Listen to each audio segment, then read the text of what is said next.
What is going on, guys? It is Wrestlelamia here, back with another video. Now, Money in the Bank 2025 is finally here, so join us now as we look at all the winners and losers of this year's Money in the Bank PLE. Be sure to subscribe and hit that notification bell.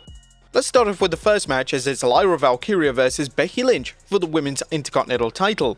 But the match between Lyra Valkyria and Becky Lynch is being billed as a final showdown. If Lynch is unsuccessful at winning the Women's IC title, then she will not be permitted to challenge for the title as long as Valkyria is champion. Additionally, if Lynch wins, Valkyria will be forced to raise Lynch's arm in the air as the victor. Their prior match at Backlash stole the show, and both women want to repeat that success at this year's Money in the Bank. The two have unbelievable chemistry, and the smartest way to book the match would be for Lynch to win the title. Lynch cheating to win and then Valkyria being forced to raise her arm would make for such a compelling babyface arc for Valkyria. There is also the Bayley factor. Bayley is set to return anytime now, and Bayley making a dramatic return as Valkyria is about to raise Lynch's arm could be the best way to go. Our prediction, Becky Lynch wins the Women's IC Championship. And next up is the men's Money in the Bank between Sikoa, LA Knight, Penta, Seth Rollins, Andrade, and El Grande Americano. WWE have offered one of the most unique lineups ever for the men's Money in the Bank ladder match this year. There's potential for a major upset. But with that being said, let's examine each name confirmed for the match and determine if WWE are going to crown them as Mr. Money in the Bank on Saturday. The first being El Grande Americano. Now, surely El Grande Americano will be pulling double duty on Saturday, as the man behind the mask, Chad Gable, will wrestle for AAA Mega title at Worlds Collide before competing in the annual Money in the Bank ladder match. Fans would have been way more excited for Gable's appearance in the match if he was using his Gable persona, as it's a common consensus that the Americano persona has run its course.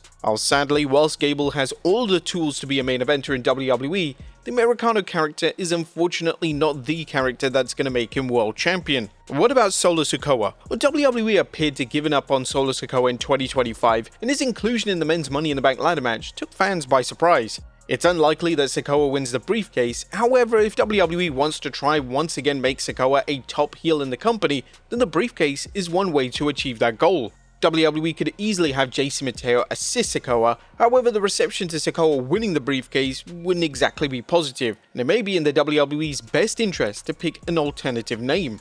But could that name be Andrade? Andrade has been in creative turmoil in 2025, and he is without a doubt the least likely name to become Mr. Money in the Bank on Saturday. Sorry, Andrade. Andrade will inevitably deliver a high spot or two in the match, and hopefully an impressive performance leads to an increased presence on TV for the former NXT champion. But what about the most likely, that being Seth Rollins? WWE are firmly presenting former Money in the Bank holder Seth Rollins as the favourite to win the match. Raw even signed off this week with Michael Cole questioning who would be able to stop Rollins. Rollins winning would be an easy call from WWE and would certainly help further his dominance and power trip on Raw. However, it's been widely rumored that Roman Reigns is going to return at the show and potentially even cost Rollins the briefcase. Rollins winning just seems far too obvious, and WWE could easily use Reigns' return to set up the next chapter in the historic rivalry, possibly leading up to a match at SummerSlam.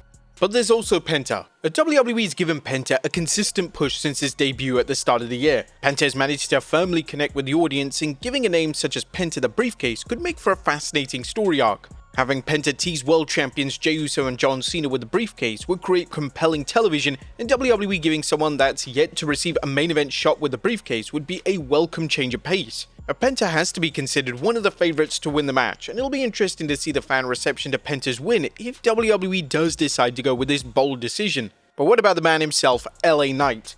Fans are labelling LA Knight's Money in the Bank opportunity as a last chance situation. This will mark LA's third consecutive appearance in the popular match type, and if LA doesn't walk out with the briefcase, it seems unlikely that the current regime is ever going to commit to LA as a world champion. He's remained constantly over despite lackluster booking, and now it's time to finally reward him with the briefcase. WWE awarding LA with the briefcase would also be a sign to the audience that WWE still listens to what they're saying. Actively rewarding a name that fans have been rooting for since the start of the TKO era would be a really smart way to go, and it's finally time that LA receives his moment in the spotlight.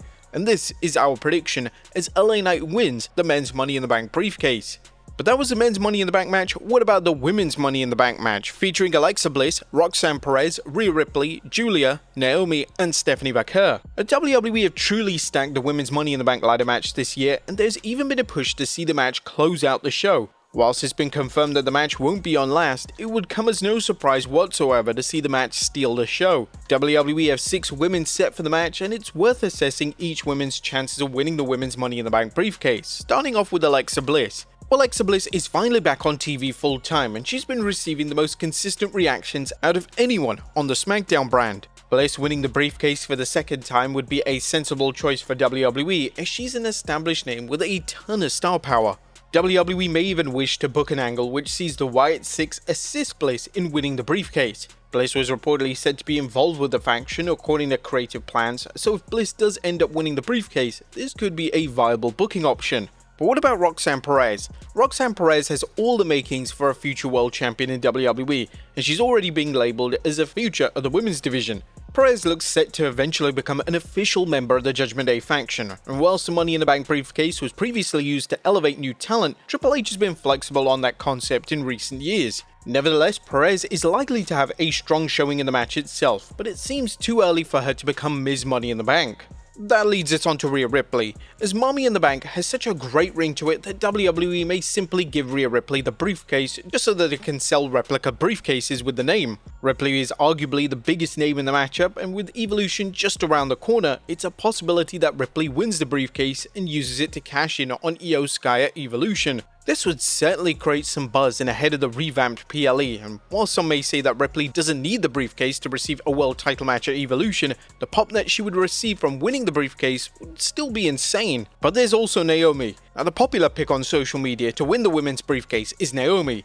Naomi's work has been stellar since turning heel, and she's more than ready to have another run with the world title. Naomi winning the briefcase opens the door for so many rivalries, and WWE could even revisit the feuds with Jade Cargill and Bianca Belair, this time with Naomi having the briefcase by her side. But what about one of WWE's newest addition to the rosters, that being Stephanie Vaquer? WWE have fast-tracked Vaquer's main roster call-up, and fans are using this fast-tracking to theorize that Vaquer is going to win Money in the Bank. WWE evidently see Vaquer as one of the future faces of the company, and her dropping the NXT Women's title and then qualifying for Money in the Bank in the space of a week was an interesting creative call indeed. Vaquer winning the briefcase wouldn't come as too much of a surprise, yet she needs time to cook on the main roster before WWE gives her such a huge opportunity. But could it be given to Giulia? Whilst Giulia has definitely impressed since her main roster arrival, she seems destined to compete for the women's US title over on the SmackDown brand. This is the perfect fit for the talented star, as WWE urgently needs to put effort into making the women's US title mean something substantial on the blue brand. But our prediction for the women's Money in the Bank ladder match is that Naomi wins the briefcase. And finally, it's time for the main event, as John Cena and Logan Paul take on Jey Uso and Cody Rhodes. A John Cena and Logan Paul vs Jey Uso and Cody Rhodes is confirmed to main event Money in the Bank this Saturday. Whilst it would have been nice to see one of the respective ladder matches close out the show with 2 world champions in a singles match, WWE are likely using the logic that this match is bigger than anything else on the card. Due to no titles being on the line in this match, it presents WWE with a perfect opportunity to give Cena a pinfall loss. Rhodes pinning Cena 1-2-3 could easily be done to plant the seeds for the inevitable rematch between the two. As things stand, it's unclear when the match will take place, however Night of Champions in Saudi Arabia and SummerSlam in August look like solid options. There are various X factors in this match, notably the men's Money in the Bank winner. From a kayfabe perspective, it would make a world of sense for the winner to attempt a cash-in. With 2 world champions being in one single match, there perhaps isn't a better opportunity to cash in. This would work extremely well for a heel such as Seth Rollins, and it wouldn't come as too much of a surprise if Rollins walks out the main event with a title around his waist. In terms of which title Rollins could cash in on, this would likely be Jey Uso and the world title. Cena dropping the title via cash-in and before SummerSlam is very unlikely, so Jey is likely going to be the target for the Money in the Bank winner. There is also the Gunther factor here. With Gunther vs Jey for the world title confirmed for Raw, this would mean that if Jey drops the world title via the cash-in at Money in the Bank, then these plans would drastically change. Whilst the match has been built up on television, it's not like fans would be mad if the match doesn't go down, and Rollins walking out with the world title could be a bold and unique way to shake up the product. The WWE product needs a red-hot storyline as we head into the summer months, and this could be the exact thing to hook fans back in once again. It's hard to determine how the cash-in will go down. Perhaps Rollins and his stable ambush everyone in the match, and then he finally sets his sights on Jey, hits a dastardly curb stomp and wins the title. This would be such a unique way to close out a PLE, however all signs are currently pointing towards Cena taking his first pinfall loss of 2025 and putting over Rhodes in the main event slot of the show. Our final prediction, Jey Uso and Cody Rhodes win as Rhodes pins Cena. But there you have it folks, all the winners and losers of this year's Money in the Bank PLE. What are your predictions? Let us know in the comments down below, and I'll see you next time with some more wrestling content.